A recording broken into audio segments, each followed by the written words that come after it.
তাহলে কি সত্যিই মেঘলা অনিকের সকল জায়গা সম্পত্তি টাকা পয়সা ফিরিয়ে দেবে, নাকি মেঘলার বড় কোনো ষড়যন্ত্র? কি ঘটতে চলেছে গরিব ঘরের রাজপুত্র নাটকটির ২৭তম পর্বে?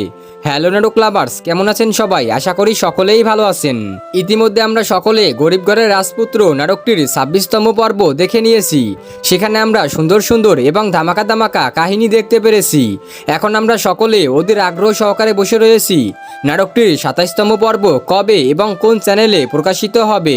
তাই আজকের এই ছোট্ট ভিডিওতে আপনাদেরকে সবার আগে জানিয়ে দেব নাটকটির ২৭তম পর্ব কবে এবং কোন চ্যানেলে প্রকাশিত হবে। তাই আজকের এই ছোট্ট ভিডিওটি মনোযোগ সহকারে দেখবেন।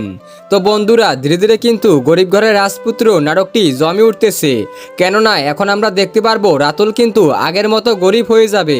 মূলত মেঘলা কিন্তু রাতুলের সঙ্গে বেইমানি করে সকল জায়গা সম্পত্তি সকল কিছু নিয়ে আসবে। এরপরে আমরা দেখতে পারবো মেঘলা কিন্তু অনিকের সকল জায়গা সম্পত্তি টাকা পয়সা ফিরিয়ে দিতে চাইবে, কিন্তু অনেক কিন্তু সেই টাকা পয়সা বাড়ি গাড়ি কিছুই নিতে চাইবে না, কারণ তার সঙ্গে মেঘলা অনেক খারাপ কাজ করেছে। তাই কিন্তু সে আর মেঘলাকে এখন আর চায় না। তো এই সকল কাহিনী আমরা দেখতে পারবো নাটকটির ২৭তম পর্বে। তো আপনাদের কাছে গরিব ঘরের রাজপুত্র নাটকটি কেমন লাগে অবশ্যই কমেন্ট বক্সে কমেন্ট করে জানাবেন। তো এখন আপনাদের বলে দিচ্ছি নাটকটির পরবর্তী পর্ব কবে এবং কোন চ্যানেলে প্রকাশিত হবে। নাটকটির পরবর্তী পর্ব দেখতে পারবেন আগামী শনিবার ঠিক ১২টার সময় কারহিম ইউটিউব চ্যানেলে। তাই অবশ্যই আপনাদেরকে আগামী শনিবার পর্যন্ত অপেক্ষা করতে হবে। তবে যখন এই যে চ্যানেলেই নাটকটির পরবর্তী পর্ব আসুক না কেন, সবার আগে আমার এই ইউটিউব চ্যানেলে আপনাদেরকে আপডেট জানিয়ে দেব। তাই অবশ্যই আমার এই ইউটিউব চ্যানেলটি সাবস্ক্রাইব করে পাশের বেল আইকনটি অন করে রাখবেন।